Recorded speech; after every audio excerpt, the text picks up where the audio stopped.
Everyone. All right, it's just shortly after 7 o'clock. We're going to get started on this meeting of the Town of St. Andrews Planning Advisory Committee. It's January 22nd. We are here at the W.C. O'Neill Arena Complex in the council chambers. Recording of attendance, we have one absence, Mr. Ingalls, who's traveling today, and that's our only absence for today. Otherwise, we're all here. Paul's here to support us, and that's wonderful. So we have our agenda in front of us tonight. I'd entertain a motion on the acceptance of that agenda. Thank you. Any seconder for that? Mr. Tanner, thanks so much. Any other questions, discussions? If not, I'll call the question. All those in favor of approving the agenda for tonight's meeting signify by saying aye. And none opposed, we will move forward. Thank you very much. As we get started, as always, we recognize that we are on the unceded traditional territory of the Peskotomuhkati people and welcome everyone to our meeting. Looking around the table, if there's any declarations of conflict of interest, please say so now. There being none, thank you very much. Confirmation of minutes. We have in front of us the minutes from the December 18th meeting. If everyone's had a chance to review, I'd entertain a motion to accept those minutes. Thank you, Mr. Kerr. Thank you. Is there a seconder for that? Mr. Tanner, thanks so much. And if there's no comments or questions on those minutes, I'll call the question one more time. Everyone in favor of accepting these minutes from December 18th, please signify by saying aye. All hands go up, none opposed. Thank you very much. Those minutes have been adopted. So our agenda items tonight, of course, include our annual opportunity to review our operating procedures and make any recommendations for modifications of those operating rules. This is our chance. We're also going to go ahead and elect our chair and vice chair tonight, just under the housekeeping, all the housekeeping things that we do at the beginning of January. So first of all, there is a report that I prepared for the annual business that we have conducted. I've lost it somewhere. Madam Chair, it's after this first round. So you're going to talk your Planning Advisory Committee rules of operation, and then after that. Right. So I really should maybe slow down and talk about the rules first. If everyone's had an opportunity to Oops, thank you. If everyone's had an opportunity to review, we did have some recommendations on some changes. Is there any comments or additions to those? Or did we want to talk a little bit more about the terms? You mean changing the term limits? Sorry. Okay.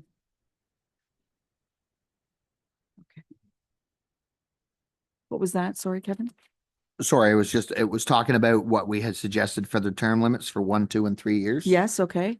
That is really the only thing we're bringing up tonight. Well, yes, Yeah. I mean, okay. I like the change of that. You Yeah. know, I think it gives us an opportunity, like when we talked with Dwight as well, that a lot of people might stay on for 1 year if that they felt, and then can move on. I mean, we hold yearly meetings, so it's not like Yes. it's a big thing. It's true. And we had lots of applicants before. I think when we did the last round, you had like 10 or 12 that actually applied to sit on PAC. So there's some community support for our We're committee. very popular. You know, so I think, it's a good learning curve for people. People sitting on for the first 3-year term is, I don't know, is that a good idea? I know that Dwight had sent us in something about that. If you sit on the first time, you sit on for the first 3 years. And is the renewal 1 year? Like Dwight had sent us an email. Did everyone have an opportunity to read it? Oh, okay, good. I won't belabor it by rereading it. Yeah, and but so is the way it's set up now, is it set up that when we're only on for 1 year, or are we on for 3 years on our first term, Paul? So, because the rules change slightly throughout the processes, so the rules as written now is a 2 and a 4-year term. But before it was, you had to be on for 3 years. Understanding that people's commitments can change, it can change on the rapid fly, anything can happen that way. recommend minimum if you're a new member of PAC that you're at least on for 2 years. That way you learn and understand and get educated in the processes and how it runs and get a year under your belt, participate another year, and then at that point you have the ability to. What I would say for any existing PAC members, this gives you flexibility to choose, okay, if I want to spend one more year here, great. If I want to do 3 more years commitment or two, it gives you guys more flexibility to say what's within your time frame, your schedules, and how you want to participate in the community. So I think it just gives you guys flexibility. I would recommend that any new member is a minimum of 2 years just Okay. to get them some solidity. And then when we look at this going forward, is I want to know as well from each of you what term limit you would like to look for the next round. And the goal would be to hopefully we can stagger them so that, maybe some of you will pick 3 years, maybe some will pick 2 or 1. And at least then we can see about at that point, we can start rotating members if you choose to want to step down. Yeah, so that was the other question we had, and I noticed it in Dwight's letter is that we mandate 6 years and you're out. I'm not, I think that's up to the individual. If somebody wants to stay on here for 12 years and they feel they can make a worthy cause to the project, then or to the pact, then great.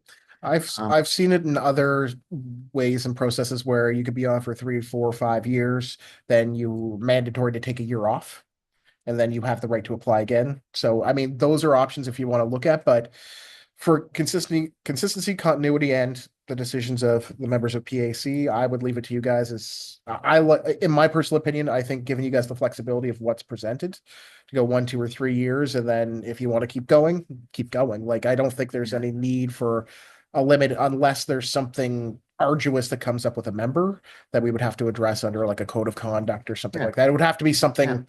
like, okay, there's something going on here. We may have to do more education, or at some point may have to remove the person from the position, which has been done here before. But that wouldn't be done under this scenario anyway. And although, Dwight did recommend the 3-year absence, yeah, I think there's a lot to be said for experience and continuity. I just think that mandating a maximum is a little, Yeah. It's just too hard sometimes to find. Members. And Yeah. again, you've experienced the training, you've experienced the change under local governance reform, you've experienced the statements of public interest, you understand the workload that comes with being on PAC and getting caught up. So that's why I'm saying the flexibilities. My recommendation is not to put a limit on it. I would say it's up to each individual PAC member to what their limit is. I think everyone knows. Yeah, I agree. I agree with that. All right, well, there is a recommended motion on the modifications to our rules, if anyone wants to take a stab at that.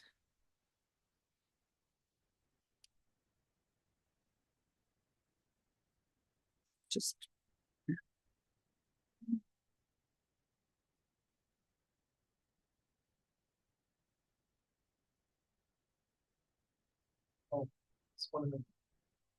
Sure, I got this right. So 1, 2, and 3. So it's up to us to pick a 1, 2, or 3-year term. Did you want to include that in this before we carry on? Well, in the end, Or at the end? Yeah, well, I mean, right now, basically, the offer is 1, 2, or 3 terms, right. right? So that's up to you if you want to, I would say, make your motion for if you want to accept what's here, and then you can inform me to what level, because it's not so much what I need to know now. Like, I need to take your name and your term limit to council for reappointment. That's why I need the term limits, so I understand. So you don't have to say it at this meeting right now, but I will need to know within 24 hours after. Soon, You yeah. can just let me know. All right. So the only other question I got, it says here under section 31, it notes that the PAC members can be appointed for 2 or 4 years. We could probably just leave that alone, could we not? Or just change it to 2 years? 1, 2, or members? 3. But- Oh, But he was saying that the first term, he'd like to see PAC members on for at least 2 years to get to be comfortable. Yep. Right? with that. Yeah, yeah, I agree. but then your extension could be Could be 1, 2, or 3 3 years. years. Oh, Right, so when you first okay. come on, you have Thank to commit 2 Yes, years, is yes, what I'm yes, saying. Yes. And then if you decide to extend 1, 2, or 3 years, and it could be forever. Like, I mean, if you only want to stay on a year, because you might have commitments, but then the next year you can say, hey, I want 3 more years, heck with this, I'm ready to stay. Or I can only do 1 year and I have to leave, so Right, yeah. we try to figure out the wording for that, Paul, that's really all. Well, yeah, so I would say like, if you're looking at it for a motion there, that you'd be looking at that the first term of any new member of PAC be 2 years. And after that, a member can select a term of 1, 2, or up to 3 years to continue. Okay, what that's the motion I make. Okay. Does that sound right? Can I ask one more question? Oh, sorry. So after the first 2 years, Yes, you're guaranteed, you have to put in 2 years. yes, And then it's up to the individual to choose 1, 2, or 3, or that's. correct. group? Okay, Yeah. okay. You might only want to do 1 or 5. If you want, we Okay. can write Paul that will down. say, Jeremiah, your term is up. Yeah. What would you like to do about that?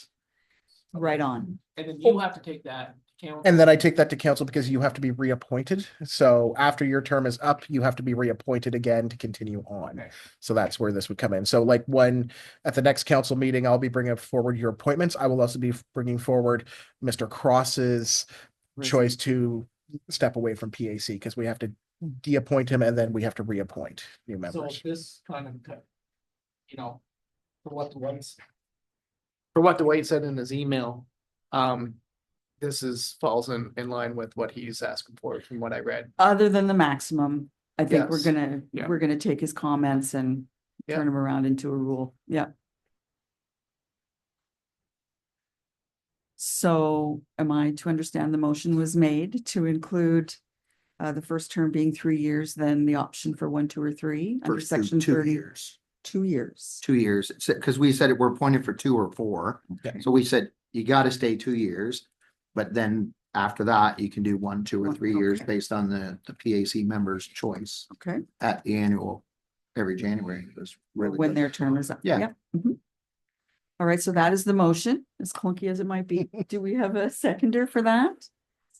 Thanks, Annette, thanks.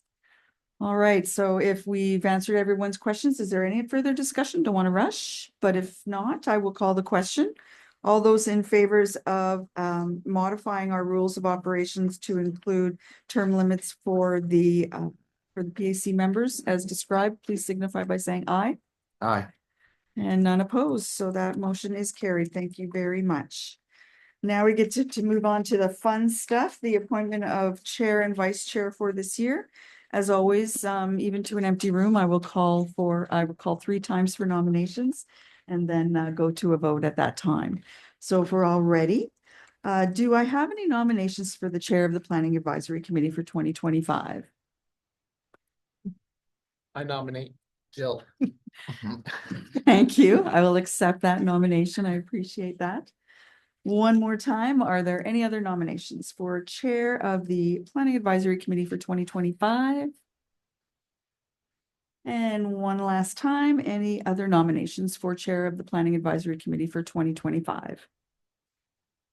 There being none, there's only the one name, so I guess go to vote for that. Yep. Go to your motion. All right, go to our motion then. I'll move that the Planning Advisory Committee of the Town of St. Andrews appoints Jill Stewart as Chair of the Planning Advisory Committee for 2025. Is there a seconder for that? Mr. Tanner, thank you very much.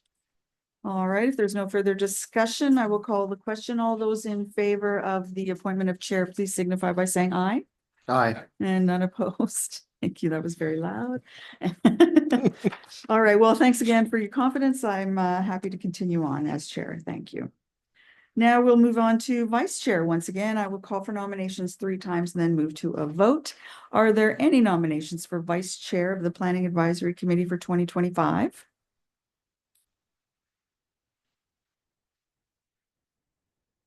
I'm going to nominate Jeremiah Kirk. Nice one. A second.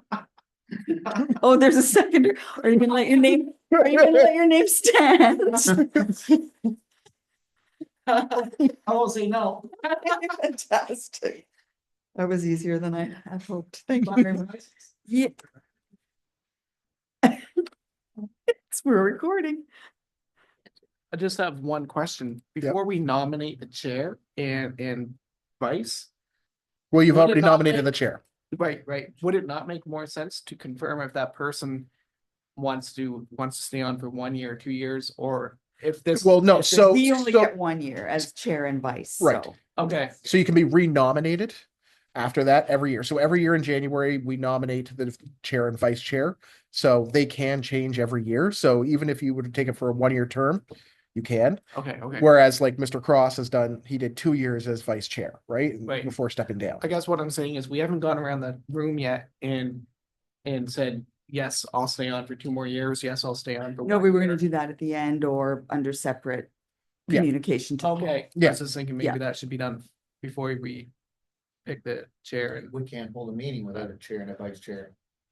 You can hold a meeting with, Oh, okay. so under the rules of operation, so you understand, if there is no chair or vice chair, every meeting we have to appoint somebody to be the chair of the meeting.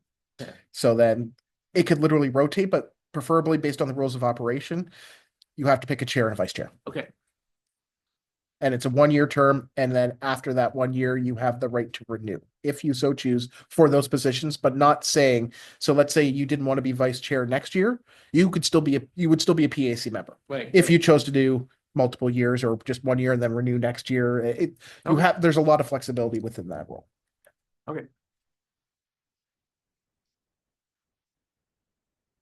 That's good to know. Always good to clarify that stuff.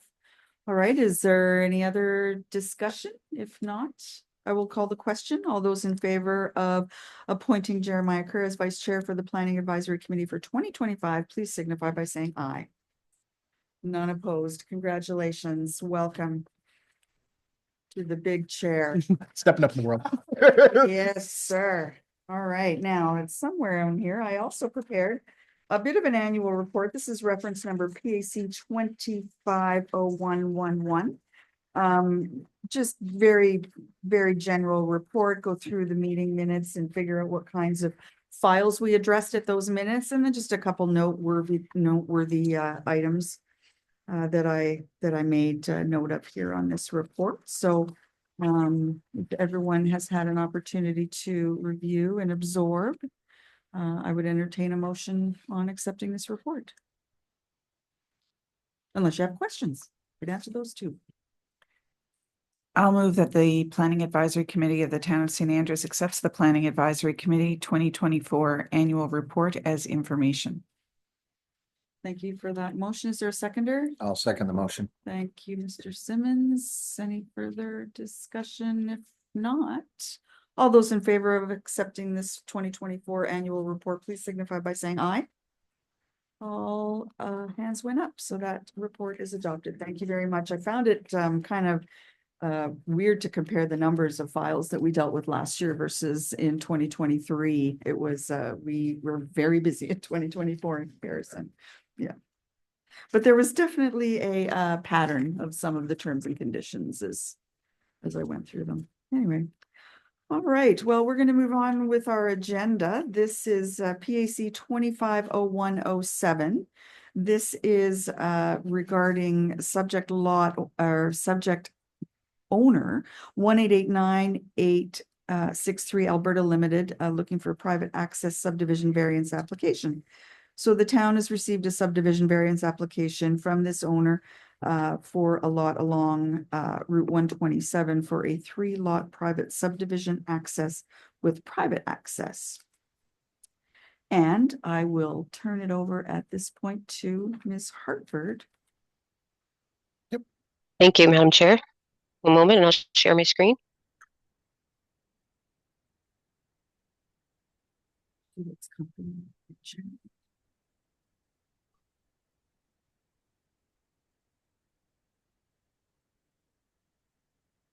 So everyone can hear me?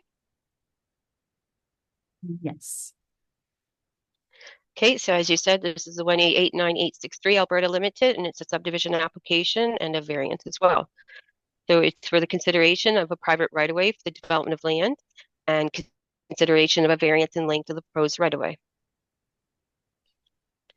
So this is a subdivision plan here. You'll see the parent property abuts Route 127. The first lot here that would be abutting 127 is lot 3, and that is a large lot, 5.8 hectares. Then you'll see to the south is lot 1 and 2. Both have a house and septic systems and drilled wells. And there's also a house on this property here and a house here as well. And you'll see this is the private access that has been approved previously. So the background on this file is the proposal is for 3 residential lots in Bayside located off Route 127. The proposed lots will be accessed by an existing 20-meter wide private access, and that was approved by the Planning Review and Adjustment Committee in 2015. And that property is zoned rural, and that is under the Bayside Rural Plan, which does allow for the proposed use of residential. The proposed lots 1 and 2, as you've seen, have existing dwellings, a septic system, and drilled wells. And the property is also subject to the Town of St. Andrews subdivision bylaw. So this would be the C1 standard for other accesses. So the minimum width of 20 meters, the total cul-de-sac shall not exceed 365 meters from the point of access from a public maintained road. And so this is where the variance is for this access, as that it does exceed the 365 meters. So the private access was created before the enactment of the bylaw. So at the time it would have been under the provincial subdivision regulation. And with that regulation, it did allow to have roads that were longer, providing that some amenity was provided, a walkway to the beach or whatnot. And so there is no vacant lots created on that portion that exceeds 365. So the lot would be created around the existing residential uses, and the new lot, vacant lot, does abut Route 127. So the policies relevant to this application are the statements of public interest, and it's avoid development and land use patterns that may cause environmental, health, or safety issues. And with respect to development that occurs in a community with no existing or planned public infrastructure or services, promote development in locations where previously constructed and actively maintained roads. And so that's where you see Route 127 is very populated, very developed, and you'll see that there is a few of the private access subdivisions to allow for more lots that are not abutting Route 127. And also to support vibrant rural and urban economies. And in the Bayside Rural Plan regulation, the policy is for residential uses. It is a policy to permit residential development in appropriate locations that reflect the area's current rural character. And as I said, Route 127, it is a mixture, but prominently residential properties. And this is the aerial view of the property here. The new buildings you won't be able to see on the aerial view here, but the new buildings would be in this location here. This is the access coming off of Route 127. And this is the access here into the property. This would be the dwelling on lot 2. And this would be the dwelling that is on lot 1. This would be looking down to the remnant portion, so where the existing homes are on the St. Croix corridor.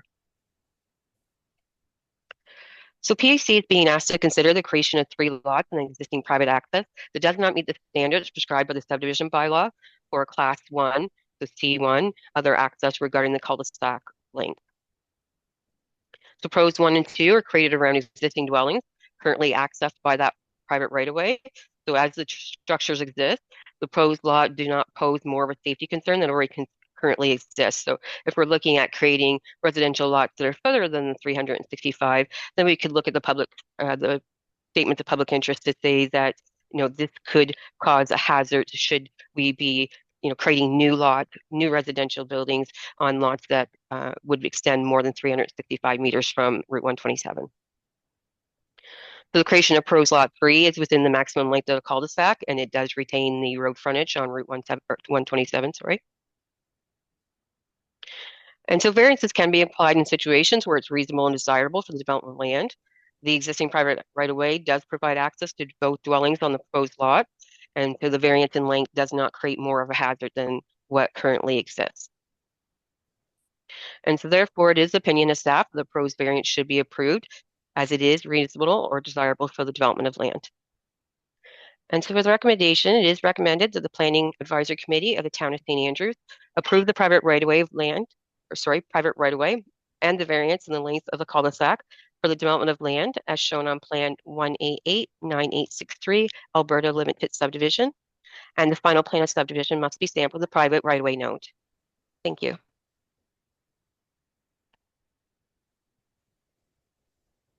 Thank you very much, Judy. I just wanted to ask a clarifying question here before I turn it over to the committee. This could be a holdover on a template or something, but external consultations on this planning report just say 200 meters of the property. Can I get some clarification of if we expanded that? In the rural area, it is 200 because the properties are larger. And so within town limits, we do 100, but because it would like the rural properties that previously to pack or previously to pack taking them, we've always done 200. So that's what we've stuck to. Miss Hartford, Just because Miss Hartford, just for clarification, PSA changed the rules in May of 2023 to represent 1,000 meters from the property. I'm not sure if you were that made aware of that. I was not made aware of that. Okay. No. So I will take note that my next application is the 1,000. No, I Excellent. was not aware. My apologies. I was pretty sure that's what happened. I thought Xander told you. And it may have been on other reports that you presented. I'm sorry, this is just the first one that I've noticed, so, okay. All right, so that was all I had, just a housekeeping matter, really. Because I don't know that, you don't even send out the letters, do you, Judy? That's something that the town does, correct? Oh, she's not there anymore, okay. Yes, so through you, Madam Chair, we get the information from the planners where Right. to send it out. Okay, And then from there, like, we'll look at it. Did it meet the 1,000-meter radius and everything like that? And Miss Hartford, if I'm not mistaken, this was the only file that needed a mail out?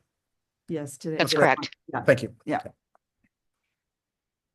You didn't? Absolutely nothing. No correspondence was submitted to the town. Oh, right, us. Oh, okay, I thought you meant you, okay.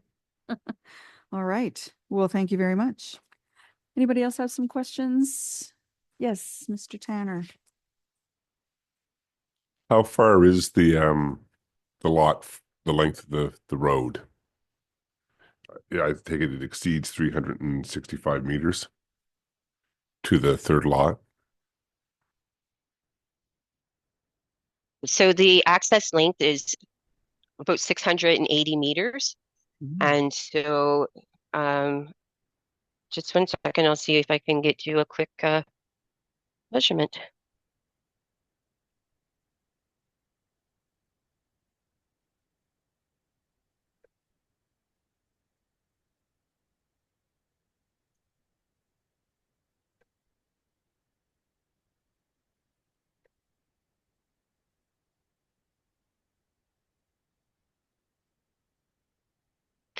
So it appears it would be, so the access is 287 and 282. So yeah, it would be, and then 44. So yeah, it would be about 600 meters to the remnant lot. It wouldn't expand that far for the two lots with the existing dwellings on them. So it would be around between 450 and 500 meters where the new lots are. And that's just a rough estimate that I'm using with the not having an aerial photo with it on it, but the length itself would be about 600 meters. Okay, thank you. 615 to be exact.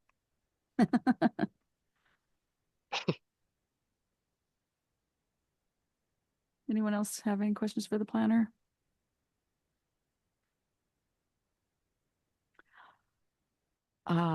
Is the applicant online to speak to the file at all? I know that two people are online. I don't know exactly who the applicant is, so I Okay. will ask if the applicant is online for this file. Please raise your hand. Yes. So you're going to speak with Mr. Victor Morin. Mr. Morin, can you unmute yourself? You have the Florida PAC. Can you hear me? We can. Yep. Yeah. Would you like to provide any comment to PAC on the application, sir? I'll give a little bit of history on the property. My parents lived at the end of the lane for about 30 years, Sheila and Brian Kerr. And in 2015, when the right-of-way was created, I bought 5 acres from them on the water. And then a couple years later, I bought the rest of the property from them. Moved back when COVID started from St. John, New Brunswick. I'm from the area. I know everybody there. I used to hunt and fish down there. Anyway, I bought the property. We created the 2 cottages and rented out the beach house where my parents lived, and the loft above the garage. We were doing a short-term rental in the summer and then rented to the students at the community college in the winter, and decided last year to move back to Alberta because our kids are all out here. Tried to sell everything as one lot, wasn't able to do that. So I'm trying to subdivide so that I can sell the cottages. So that's the history. The utility right-of-way was created, like I said, in 2015. There's beach access on that right-of-way as well, on that plan that Judy has shown. So, yeah. Any questions? Any questions? It doesn't look like it, sir. Thank you. Thank you, Mr. Moran. I'm just going to mute you for now. All right, so anyone within the polling area care to offer? No one outside the polling area either? All right, well, then it comes back to the committee for motion and discussion.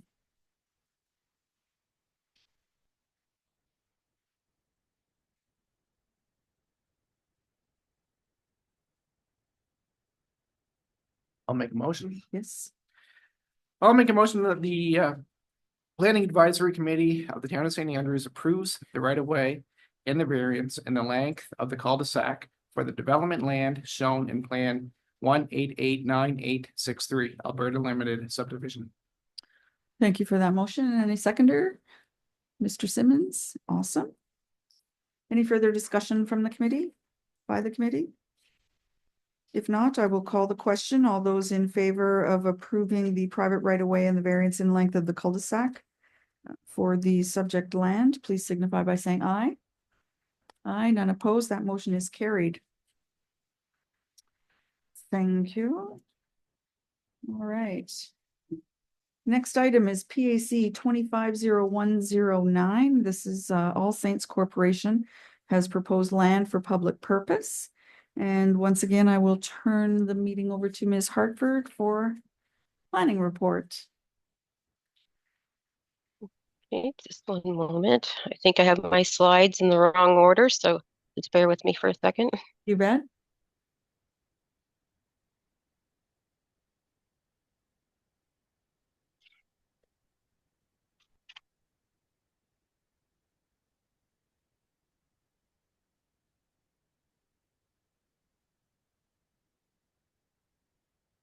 There, sorry. So as you said, it's an all-state corporation and it's land for the public purposes. And this is a recommendation for the location of lands for public purposes. You see this is subdivision plan here. There's a little sliver of land here that's right on Birch Cove. And this would be the portion that would be considered for land for public purpose. So it's in the square right here. So the large lot here, 25-1, that extends from Route 127 right down to Glebe Road. And that is the lot that is going to be created. And because this lot is being created, it does leave the little slither of land on this side of Glebe Road. And so the parent property does front Route 127 and Glebe Road. In Shamcook, the property is zoned rural under the Shamcook Rural Plan Regulation.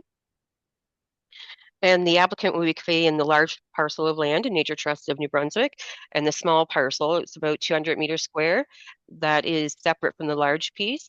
And it has been used as a public boat launch. So Nature Trust would like it to stay in as a public boat or a boat launch for the public to use. So the subject property or the property, sorry, is subject to the subdivision bylaw, but lands for public purposes is not required for lot fronting on a rural road. So because it's maintained by the Department of Transportation, then it does not require the lands for public purpose. The applicant is requesting that the small parcel of land be considered for the location so that it can continue the use. And land for public purpose means land other than streets for recreational or other use for the enjoyment of general public. And one of the land for public purposes can be an access to a lake, river, stream, sea, or other body of water. And so the objectives under the Shamcook Rural Plan do say that it should encourage the public access to the intertidal zone. And you'll see here, this is just the very small slither of land. This would be 512 glebe, and this would be the small slither here is 200 meters square. And I do have some pictures here for you. So this is looking down in. So it's not a very big public access, but it could be used for, kayaking or beachcombing, whatever they wanted to do. And it's just another look down further into it. So like I said, not a very big property, about 20 meters wide, so it's not about 66 feet. So it's not a very large property, but with the objectives of the Shamcook Rural Plan to encourage that tidal use. And so it is recommended that the Planning Advisory Committee of the Town of St. Andrews recommend to the Council the location of land for public purpose as shown on Plan All States Corporation Subdivision. Thank you. Thank you, Ms. Hart. Yeah, yeah. It is correct. It's beside 512 Glebe Road. So staff have gone out there to look at it. It is a very tiny piece of land. It is between two other properties. It's very limited for capabilities for parking, for development of any type. Like basically it is a path for a kayak to get down to or a beachcomber to walk down to. We did talk to council briefly on this. It will end up going to council again, depending on your recommendation, but there were concerns of if we were decided as a town park or a town access, what are the concerns of the adjacent neighbors? How are they going to be affected by if people use it as parking, like come down to the park? The road's not super wide in that area, and there's already concerns about passable traffic on the Glebe Road. So, I mean, it'll go back to council no matter, like, if you choose to recommend it, but there are concerns as to the size, the use, and the actual access for it. You don't like this? I do not. No.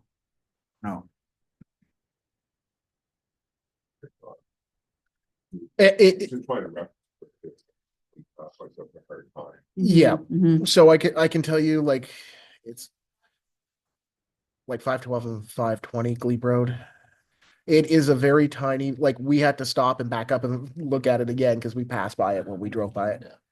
So Paul, my question is, if we make a recommendation, so the town would assume liability for the piece of land, Correct. why is it just not been, why can it not just be handed with the parcel land to the nature trust?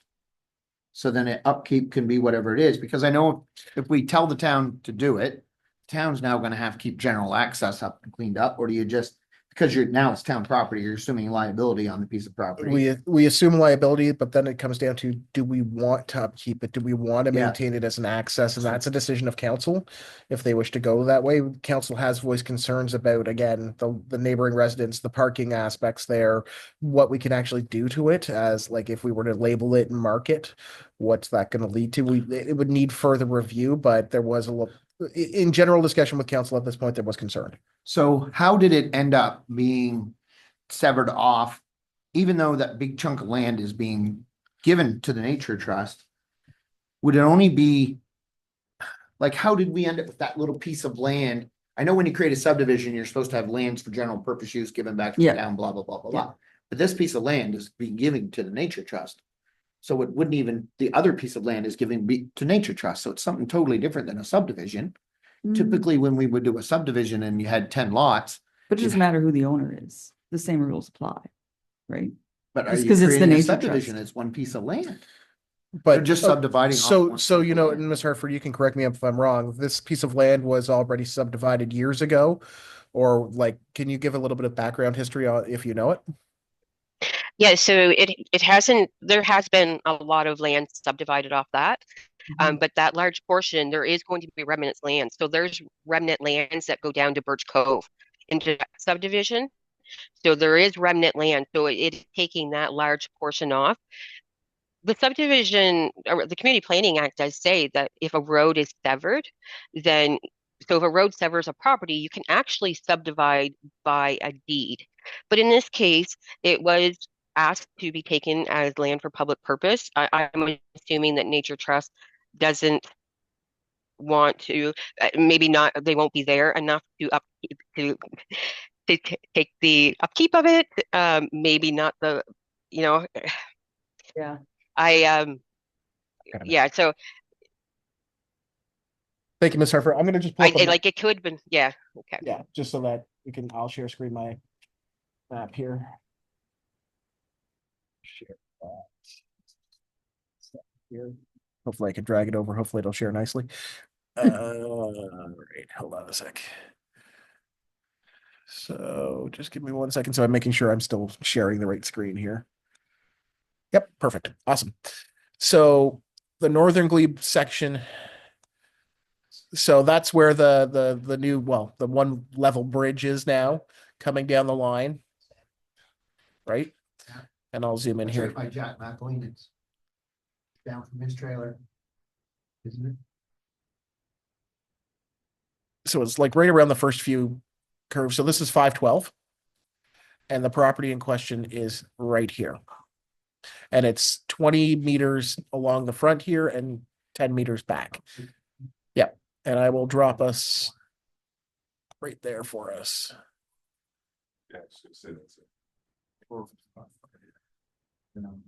It's on the corner. You can't. So this is where council's concerns came in, was you're coming up over a little hill and it's a straight shot.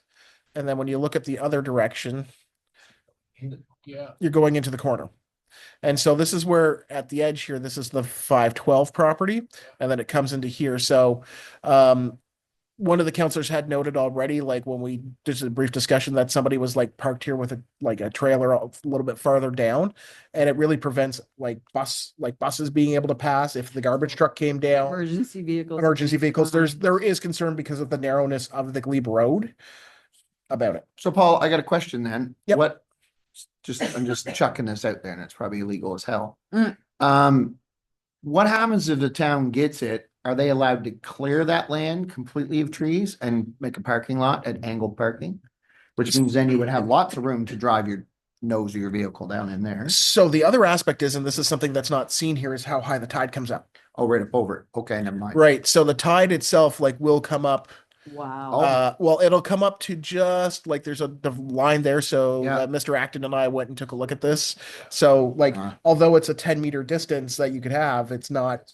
It's more Only like 6 hours a day. and so that's where as staff we looked at it going, could it be a little park? Could we put a picnic table and stuff down here? But then the question started coming down, where are people going to park? Is it going to be a safety concern for the roadways? It is narrow, it is sharp, and there aren't a lot of visuals to slow people down there. It is a 50-kilometer zone, however. We know So this is still to speed limit. council. What happens if so we you- don't recommend it? Then it would not go to council. We would Oh, really? Well, realistically, we would still let council know that PAC didn't recommend it, but it's based on X, Y, and Z, Y, just so that they're aware. But Yeah. you could still recommend it to council to look at, and council could still reject it. It's up to them to accept or reject. You're Right. giving We're your just opinion to recommending. say, we would recommend you either take it or not. So this.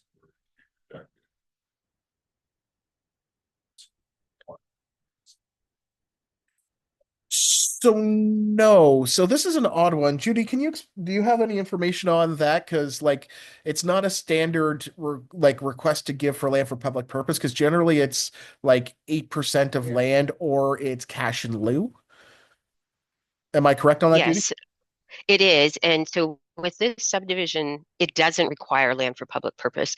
So when you're looking at the subdivision bylaw, even though it does go out into Bayside and Shamcook, any road that is taken care of by the Department of Transportation does not require it. So it doesn't require it. It was requested, so that's why we brought it forward, but it does not require it, not in this subdivision, because the fact that it does abut a road that is owned and maintained by DTI. So nowhere in the subdivision regulation or subdivision bylaw does it say. It actually exempts it from it. So another point for PAC to understand, council invested several $1,000s into Dock Road, which is a little closer to Kilmarnock Head, which has a wider road, a wider parking spot and beach access. And they invested there to fix up some of the washouts and issues last year, which actually is a much safer public access for like you can back a full trailer right up into the beach area to drop a boat if you wanted to, versus what you could basically carry by hand Right. to that location. So Paul, two things we could do. We could either make a motion to just say, don't accept it, or we don't make a motion. It's on the table here. You have to make a motion one way or another. Yeah. Just If ignore. you were to, for instance, if you were to recommend it to council, you could recommend it saying, we have cautions of the following. Cautions of parking, cautions of Yeah. the size of land, neighboring roads, stuff like that. Mhm. So you can still give your opinion within that motion, or you can outright reject it. It's your What's choice. happening at that land right now? From nothing at this point, it's still got a little access point in there. People using it? No people- idea. We don't know. No idea. Like, are we changing it? Are we going to change life for anybody? Madam Chair, I don't think you will, because it is it is the All Saints property right now. Okay. And I'm not sure to what they know of how many people access it in there. Okay. I think realistically with this pit of land, why it was kept there was for the access to the water for that property. At this point in time, in the end, I'm personally surprised the Nature Trust doesn't want it to keep access to the water with it, but they're offering it as a request to council if they wish to accept it or not. Here you go. Here's this land. No, thanks. Is that kind of how it's going? Well, the Nature Trust is getting a very large section of land. Yeah. That one is, and to everything else as we talked about, liability. I don't know if they want the liability, but that could be why we're being offered it versus them keeping it. Well, this is very interesting. All of this. And I'll say this is the first file I've seen like this come forward. So Yeah. something new. So given that we have so many concerns regarding safety, even use of the land, I'm not sure why we would recommend it to council. I mean, it doesn't seem, based on the conversation at this table, it doesn't seem prudent for us to make a recommendation for it to be accepted. And then council have to make another decision, I think, in my opinion.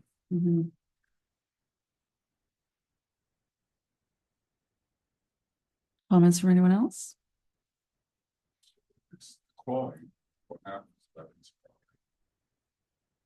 It stays with the Nature Trust, right? Well, it would currently, as it stands now, would stay with the All Saints. Oh, All And they Saints, would that's have what I to, meant, and at that yes. point, it would be up to the owner and who's accepting it, what they would do with it. It would be it's their decision. It was just offered if we wanted to have access there. But again, Dock Road was a key access point that was repaired and upgraded by the town, and it's a lot safer, a lot easier. It's off the main road. There's a lot of parking.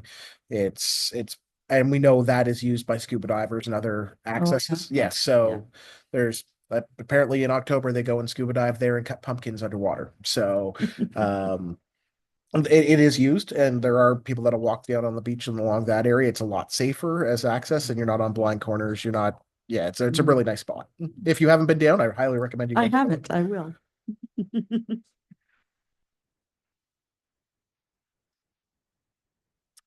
All right. You want me to do something? Sure. That the planning advisory committee for the town of SaintA does not recommend to council to accept the land for public purposes as shown on the plan, All Saints Corporation subdivision, due to reasons of safety, liability, location, and everything else that we've discussed here tonight. Very good. Do I have a seconder for that motion? Seconded by Councillor Harlan. Thank you. If there are no other comments or questions, I will call the question.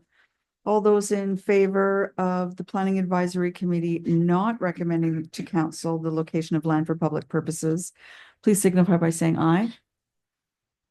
All hands went up, so that motion is carried. Thank you. Do I need to write anything? No. To council? It'll be a standard letter back to the planners Okay. like we do with all files. Okay. And from there, they'll handle it all. So I don't have to write anything. All right, good. No homework. All right, next agenda item is PAC 250108. This is an application for consideration of a one-lot subdivision accessed by an existing driveway for Charles and Troylyn Ball private right-of-way subdivision request. Don't have the PID or anything, but I'm sure we'll get all those details from Ms. Hartford when she takes us through her planning report. Thank you, Madam Chair.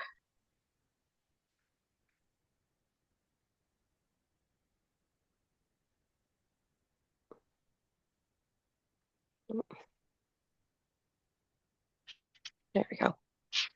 So as you said, this is PAC item 250108, and it's for a subdivision. And it's consideration of a private right-of-way for the development of land. You'll see this is the subdivision plan here. Currently, the remnant lot does have this portion here. So it would front on Brandy Cove, does have a small portion that comes out here onto Joe's Point as well.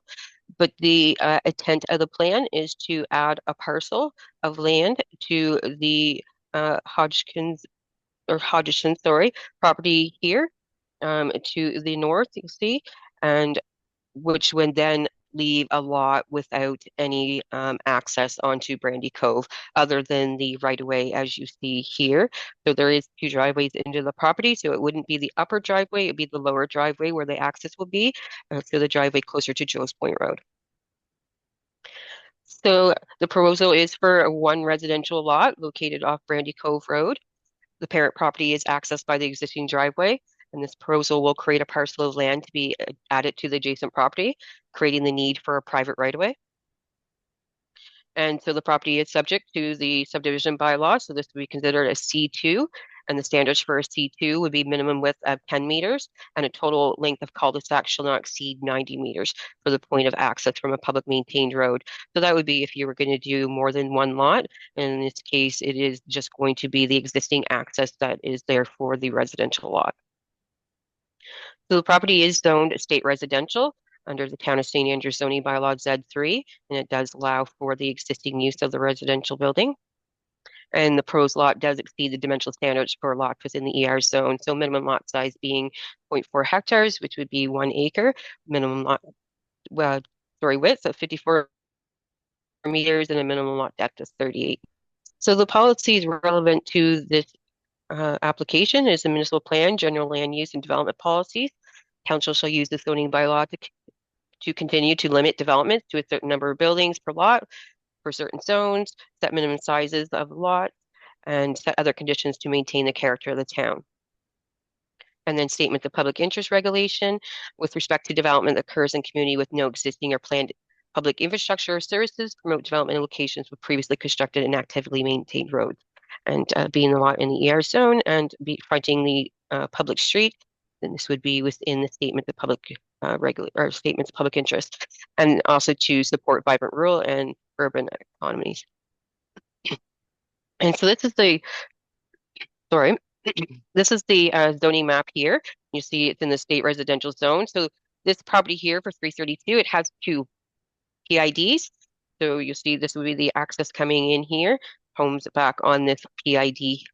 Now when the parcel is created, so this portion on the front, these two lots would be then amalgamated. So it would have a portion of these two lots on the house lot and the remainder of that land going to that adjacent property. And so let's be looking in at the second driveway. So the second driveway closer to Joe's Point. The first driveway would be up here where you can see the for sale sign. And again, this will be looking in. So the current driveway that we'll be using, and this would be considered our private right-of-way. And this would be the second driveway here, and you'd see the house in the background here.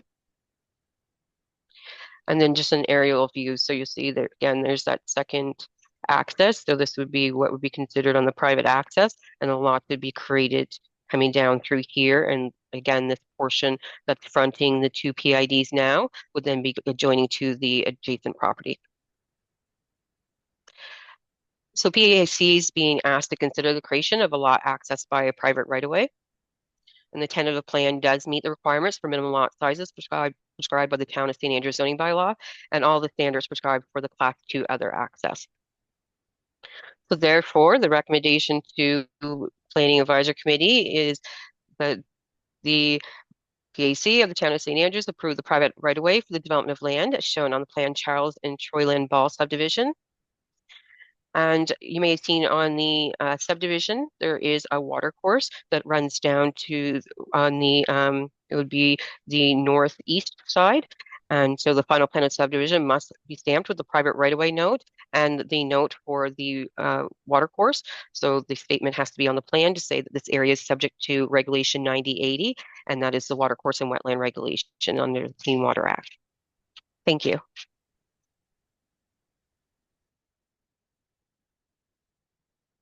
Any questions on the So- report? Can I go first? Yep. Judy. So we have map 2, which is the blue with the blue writing on it. You're showing, but is the land not being split up the center and not that way? So it's going from Pottery Creek all the way up to the Ball's house and slicing down the middle?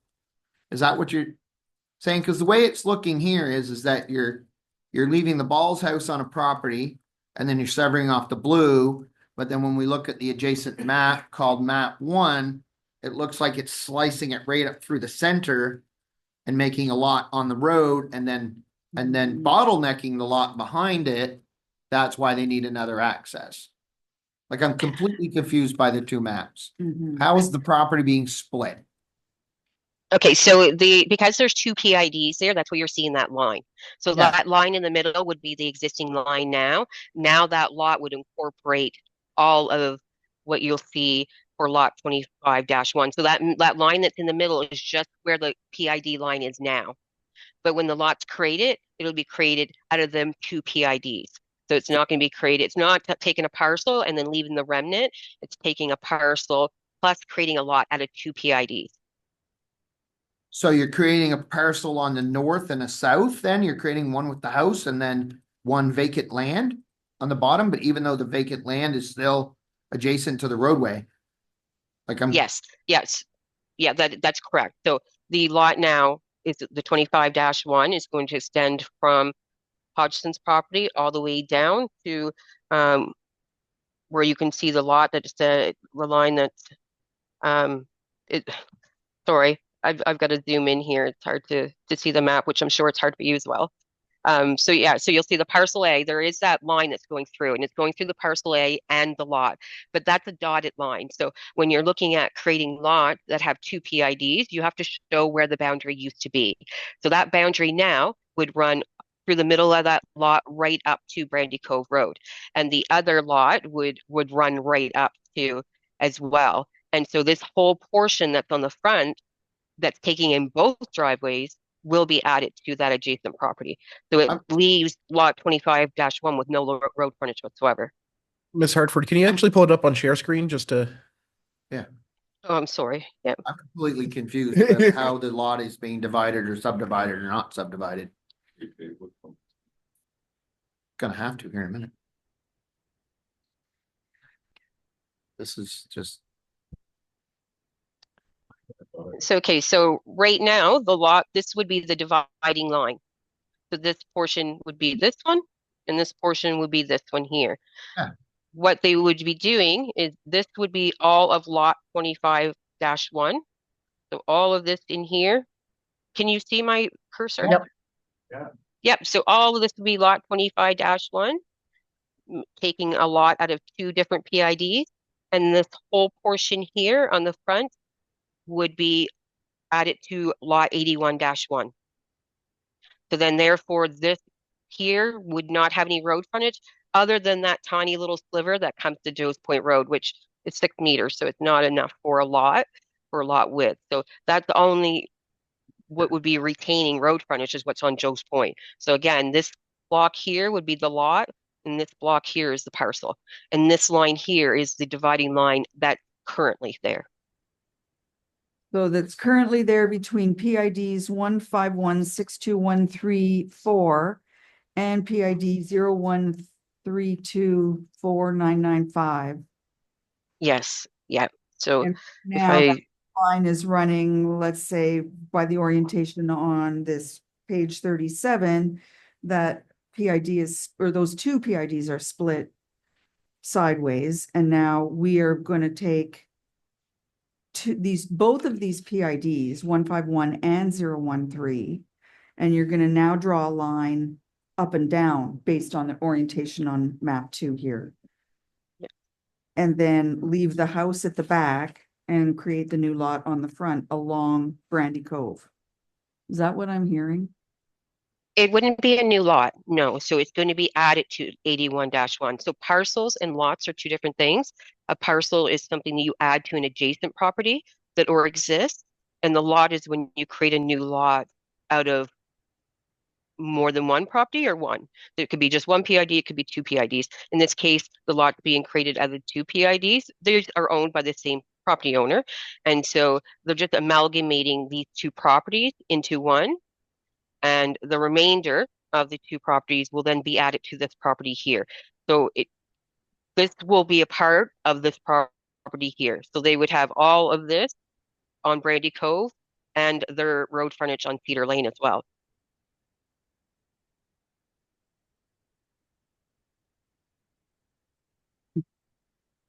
Cedar Lane, that's new. Oh, yeah, I know where it is. It's just, well, yeah, I don't know. Oh, really? That's what's To 013250118. So for PNC, they're taking these lots here, adding it this one. They're taking these lots, creating one. So is there 4 lots there now, or is there 2 lots there now? We're completely confused about. So parcels, so remember, parcels are a portion of another lot. Yes, So so is that? this is a PID, this is a PID, this is a PID, and this is a PID. Yes. So what they want to do is combine these and combine these. So this would be. Holy would be one. moly. This would be one. So that one little piece of the front corner at the intersection of Joe's Point At Road and 350, Cedar yeah. is totally independent. Separate, Independent. This yeah. is independent. Owned by Yeah. somebody else. It's owned by somebody else. Okay, So they want to combine this and this, and then they'll combine this and this. Oh. Right now, the property is this and this. Yes. and this. Yeah. So Yeah. is there a reason they didn't look at bringing the driveway out to Brandy Cove Road? You can ask.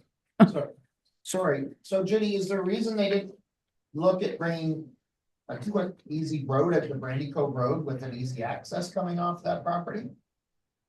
A sliver of land? I did talk to the adjacent property owner. It was to retain the road frontage. I'm not sure if it's because the building is being sold, if that's why they wanted to retain that road frontage, but that is when I had asked, what the purpose was. That was the purpose, is to retain that road frontage. So, but it follows the Water Creek right down through Pottery Creek. It looks like they're building a road right on top of Pottery Creek then. No, Yes, it No. is. Pottery Creek, does it not? but they're not talking about building a road there. That's just how much land is going to be on the parcel. But isn't that their driveway? No, this blue line is not their driveway. No. Dotted line on map 1 is. Oh, I'm confused here. So can you, this Point. dotted line here, That's the road. that's the road in. Oh, and the other blue is Pottery Creek. Correct. Yeah. This is Pottery Creek, Yes, this is the road access. Right. And why they're having issues with. that's it right at that show's corner, is it not? That's the Joe's Point Road access. Oh, my. Oh. That's on that blind corner. Correct. Oh, Okay, sorry. wow. Oh, And my so goodness. my question was, Keep going, Judy, you're good. I'm sorry. I'm sorry. No worries. so was there any form of traffic consultation done by DOT or the town because that's on that sharp line corner? Like that's coming right out on the edge of that corner. So if somebody was clipping down from the Cedar Lane side or Brandy Cove and then turned left around that corner and they got their nose up, I know you can see it coming from the other way quite easy, but you can't see it coming from around that corner. So I can tell you as town, we've done no traffic study and no look at it from. No any- consultation. And no consultation. Makes me super nervous. Okay. Mhm. Madam Chair, Yes, ma'am. can I just wanted to, I have the map here. So it's this is the driveway that we'll be using. So it won't be the top driveway. It'll be this driveway here, which does have like, I know there's the corner here, but it has more clear line of sight when you're coming up Brandy Cove. So it's not the upper driveway. It'd be the lower driveway that's being used. So it'd be, yeah, so it's the one closer to Joe's Point. So sorry for giving sorry, that line that I pointed out before is not, it's just that's some other line they had. I swear it wasn't me. So these are the accesses right here. So are they gonna continue to use those driveways, Judy? This one. Just the bottom one. So not the top one. So their only right of way will be on the bottom, will not be on the top whatsoever. So they have a right of way to use that driveway then after they divide the property up the hill. A right of way would kick in afterwards.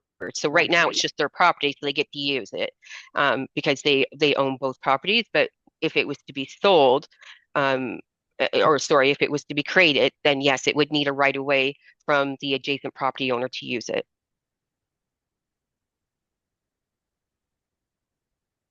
So the driveway is not changing and we're not putting in a new road or a new driveway, right? Right. Okay. Scared.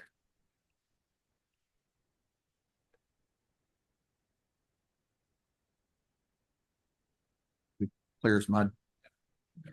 Okay, so Judy, just one question. So that the north, the first Oh, one, sorry. that's okay. The first entry point, are they blocking it off? Are they closing it off? Is it going to be blocked off from any access? What's the goal of that one to the north? So yeah, so They- you've got the loop, right? You've got the hook. This one up here. You've got this hook. Yeah. Sorry, did you can touch the screens. Oh, Are they using that? Or is that being blocked off? Is that entry point being blocked off? So Judy. the gated driveway. Yes, the gated driveway. Is Okay. the gated driveway to the first one going to be blocked off, and is the only access going to be to the south off that driveway? The only access to that lot will be off the south. If they were to use that top portion, I mean, the access is there. I can't imagine why they'd want to use it. But the access for this lot is the south one. So they're not proposing them to have a right of way across the top one. So my guess would be yes, that it would be closed off.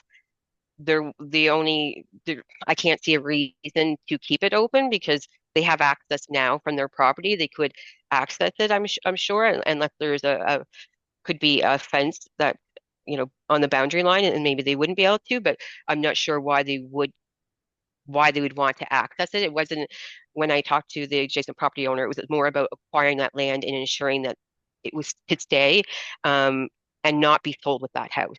So I can't imagine why they would use that top access for anything else because it does kind of loop into that property. How about the house? Where's the access to the house, the existing? This driveway is gonna be used, the lower driveway to this house. This property is going to this house. Oh, boy, It's clear as mud. it's not. So hold on one more time.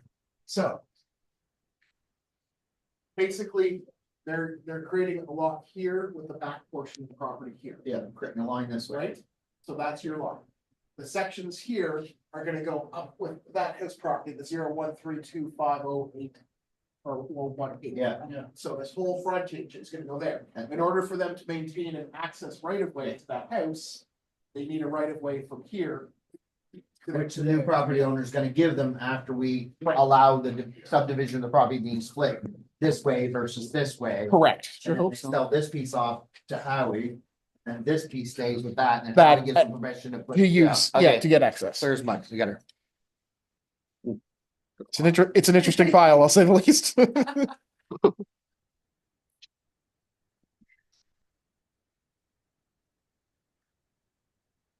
Oh, I mean, yeah.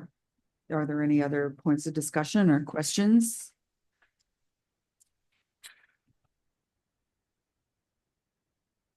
Is the applicant online? I'll go to the one person that's online. Mr. Rest, if this is your file, please raise your hand. I'll give you one last call. Please raise your hand if this is your file. The answer is no. All right. And so I will assume that anyone online doesn't want to contribute to the, I would say at this point. no. okay, so no one from inside or outside the polling area? Back to us for discussion and a motion. Yes, thank you. I move that the Planning Advisory Committee of the Town of St. Andrews approves the private right-of-way for the development of land as shown on the plan Charles and Troylyn Ball subdivision. The final plan of subdivision must be stamped with the private right-of-way note, and the following statement must be present on the final plan. This area is subject to Regulation 90-80, Watercourse and Wetland Regulation, Clean Water Act. And I so move. Thank you for that motion. Is there a seconder? Mr. Simmons, thank you. Any further discussion? There being none, I will call the question. All those in favor of approving the private right-of-way for the development of land as shown on the plan, Charles and Troylyn Ball subdivision, etc., please signify by saying aye. Aye. And all hands went up, none opposed. That motion is also carried. Thank you very much. Thank you, Ms. Hartford. You're good for the night. Yes, thank you, Thank you. Have a good evening. Thank you. All right, so moving on, we have no variance applications, no terms and conditions applications, no sign applications. Moving on to new business. Do we have any new business to discuss? Yes, just wanted to, if this is the place to put it in, the question about compliance and enforcement. I'd sent an email out to the PAC members, and over the last 2 meetings, we've had a couple different bits of business have come in, and through the course of the discussion, have found out that there's some things that aren't in compliance, and just wondering what the follow up will be on those. We're just trying to get an understanding of what happens. So from my understanding and the interpretation, so the zoning bylaw doesn't have fines and regulations associated. So we can't go and fine anybody for it. But from my understanding and working with the planners, the goal is to try to get everyone to compliance. The biggest step that we can do is education, is getting it out there, working with groups like CHCO. We already put a whole bunch of information into our newsletter that goes out biannually that talks about, fences, that talks about getting your permits, that do all of that. The other aspect is literally us driving around and finding and catching them. It's unfortunate we're in a situation where I wish, and to me, the excuse of I'm new to the area, I don't know the rules is not an excuse. You have rules in your own community, you would go and get a permit, you would go and do your research. So the biggest thing we can do for enforcement, for compliance, is making sure we're educating them to the best of our abilities, putting it out on our websites, putting it out on social media. We get a lot of calls just at town hall that ask, do I need a permit? Where do I go for a permit? So we do get a lot of calls at town hall saying, where do I go for this? Do I need a permit for this shed? Do I need a permit for this fence? So we do direct a lot of people to the Service Commission. The issue is not everybody's going to do that. And so as we don't have a fining mechanism, the worst we can do for things is like telling and ordering them to remove the fence and go to that step. However, generally the thought is, okay, they've installed the fence. I'm just going to use a fence as an example. They've installed the fence. We catch them. Okay, we need to get you into compliance, right? Like, you want the fence. We understand you want the fence. Okay, you put it in the wrong spot. You did all of this. So the goal would be so I'll take 9 Water Street, for example, where the fence was installed along the property line. That is, the onus is on the owner to make sure that's happening. The owner is not here. The owner is not educating themselves. We have an issue. And when it's addressed with the neighbors, that's where it's gone back to the planners to see about, is it okay? If it is not okay, then the order to comply will be you must remove the fence and it must be moved back 1 meter, or you have to come for a variance application to PAC. We don't really have any other steps other than, okay, you've done wrong, slap you on the wrists, get into compliance. We can't throw it in jail? Oh, we have a wonderful old stone jail in town.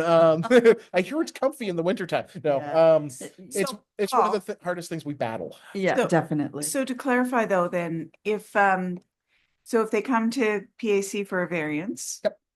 They've already built the fence. They come to PAC for a variance, we deny the variance. Right. Then whose job is it to ensure that the fence gets removed? So it would fall under bylaw enforcement as well as the building inspectors and the service commission. So it would be a joint operation between the town and them. So basically they'd be given you have X amount of time to remove said fence. If it is not removed in that time, then it can be removed by us, basically, at their cost. So there are ways that it can be done. So like under dangerous and unsightly premises, there is a way that it could be ordered that can be removed. So, but there is, so like for a fence that is rejected and they choose not to remove it, Remains. they have, there are mechanisms to which it can be removed with, regardless of whether they like it or not. So whose job is it to keep all of that information So, in check? Like, because we deal with a lot of files. So I'll flat out tell you. So anytime a decision is made by PAC, I have to send a confirmation letter or a rejection letter to the planners. From there, it would fall under their responsibility to ensure that the owners have received the information and that they're going to get in compliance. From there, we have the building inspectors and the bylaw enforcement officer that can review and see what's going on. And if they haven't come into compliance based on X day, we can move to the next steps to have it removed. It's basically the way it would go.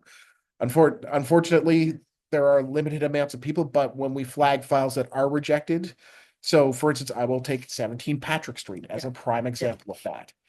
It was rejected. They were told it had to be moved, and then the building inspector showed up to ensure it was removed and moved appropriately and measured appropriately. So there are mechanisms that from the service commission, they will follow up on as it is. That has been moved. That's good.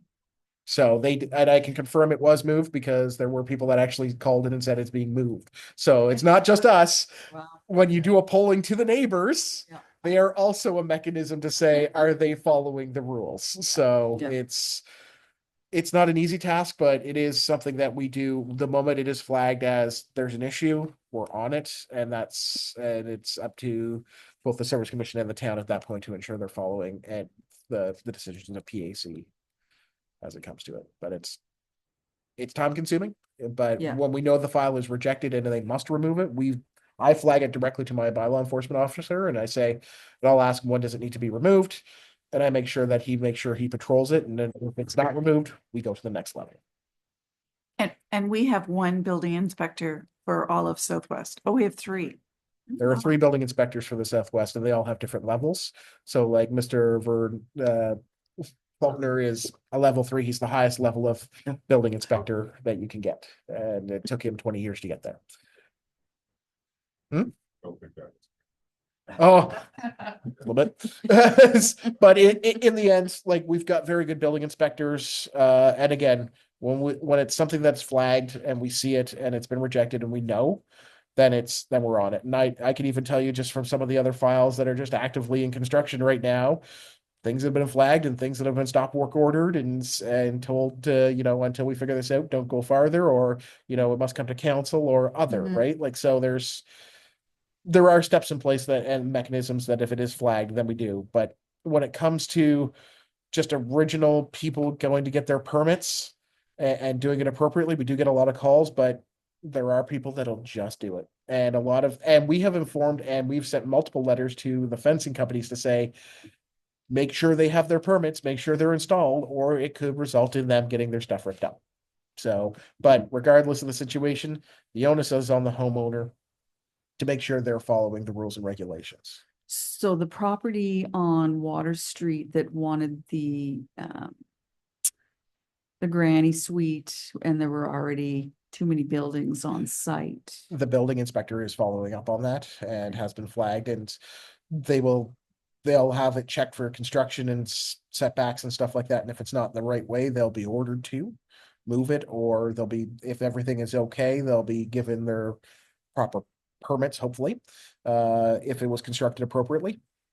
From there, if not, then they'll be told to move, relocate, restructure, get your permits. Mhm. Because even then, excess number of buildings. They had 3 outbuildings already, so that's probably going to end up coming back to PAC at some point to say, well, we're looking for a variance. However, but it's also going to have to come back as you guys, they changed their plan. You rejected it because of the change in the plan. I haven't seen that come back yet, but So is that the idea then?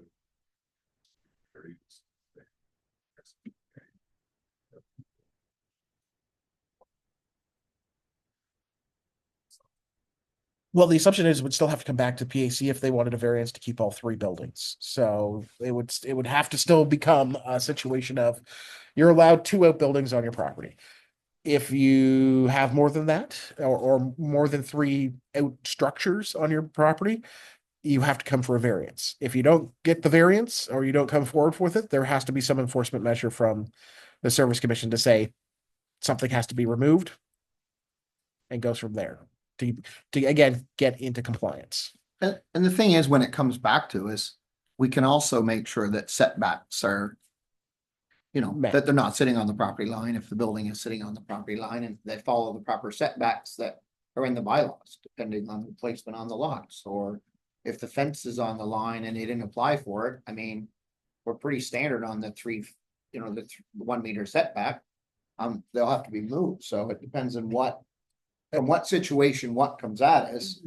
We just use the bylaws that are there. If we decide we want to allow said 3 buildings, then 10 foot side setback, 5 meter or 5 foot rear lot setbacks, and they move the buildings into the setback allotments. Yeah, it's circumstance by circumstance, I think, but yeah. It is again similar. It's file by file, circumstance by circumstance. What is it? Is it flexible? Is it feasible? You got to remember, is it reasonable? Is it desirable? Those are the things we have to look at within it. And if it's reasonable and desirable, you have to give them the opportunity to make either a change or either make the change on their property themselves or come and apply for a variance or whatever terms and conditions need to be through PAC. Unfortunately, and again, this is where it irks myself as a clerk, is there are rules in place. Everybody knows every town has rules and regulations. Don't start a project until you've gotten your permits and you've gone and actually talked to the Service Commission and gone through that process. I mean, there was another fence on Sophia Street several years ago where literally Fundy Fence came in and built it right in our easement right of way where we jump snow.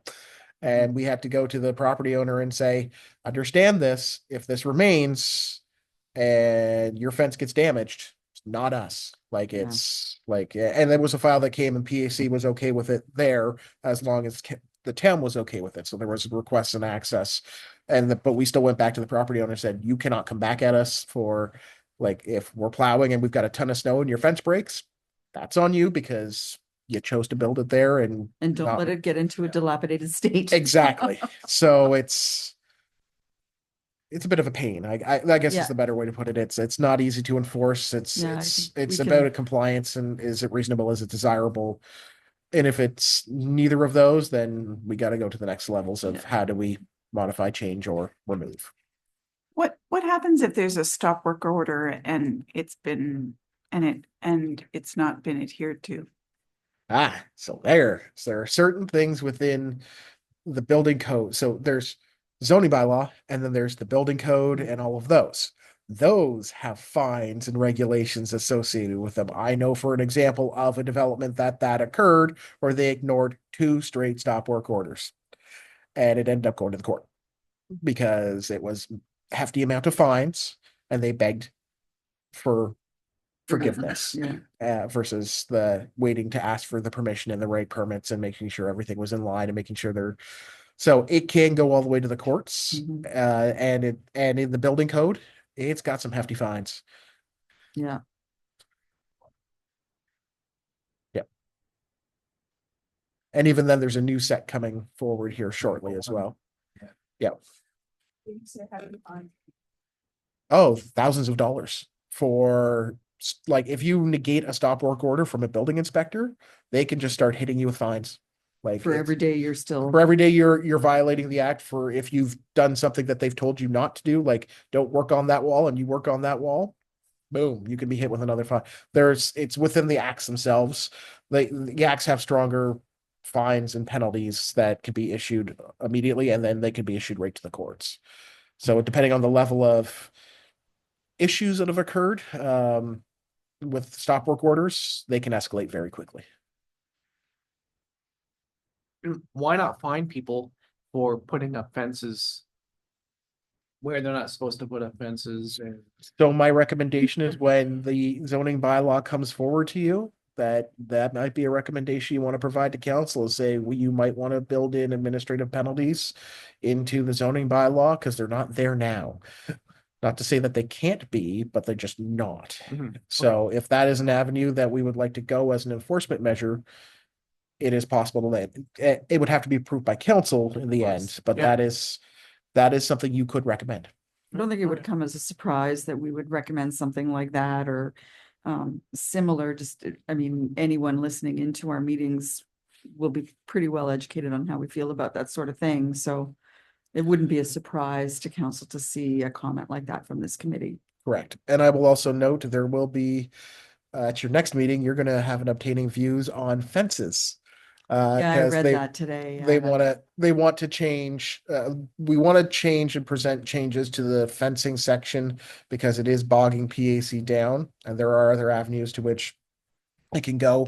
The biggest issue came down to was one fence issue that you guys had, to which should a variance of 3 feet, Mm, or the height of a 3-foot section of fence. mhm. That's what really started a more escalation to every file comes to PAC. Oh, So that's right, yeah. remember that. So yeah.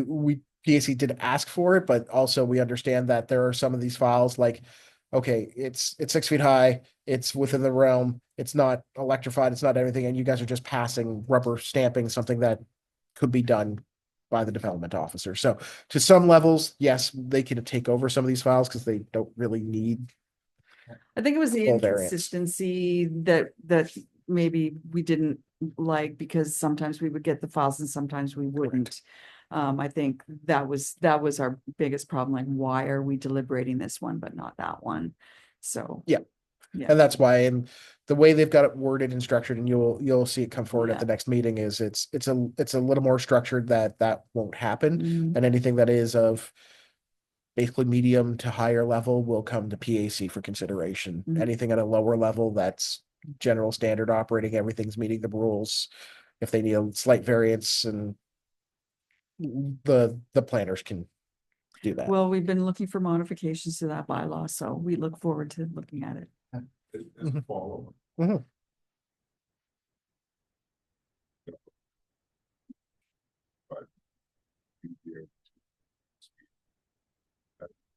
This patients that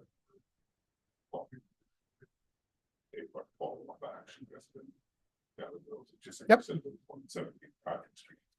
Some of these other ones that there will be same way home subdivision. Mhm. Like, here's that state. Mhm. Yep. Well, I can definitely tell you on that one, the order to comply still stands.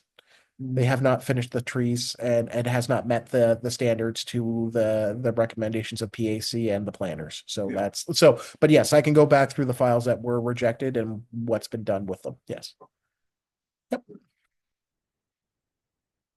Don't worry, I don't mind extra work. Any other new business to bring forward tonight? Did that satisfy your, thank you? No, all right. Any more PAC member comments? No closed items. So here we are, 8:30. This meeting is adjourned.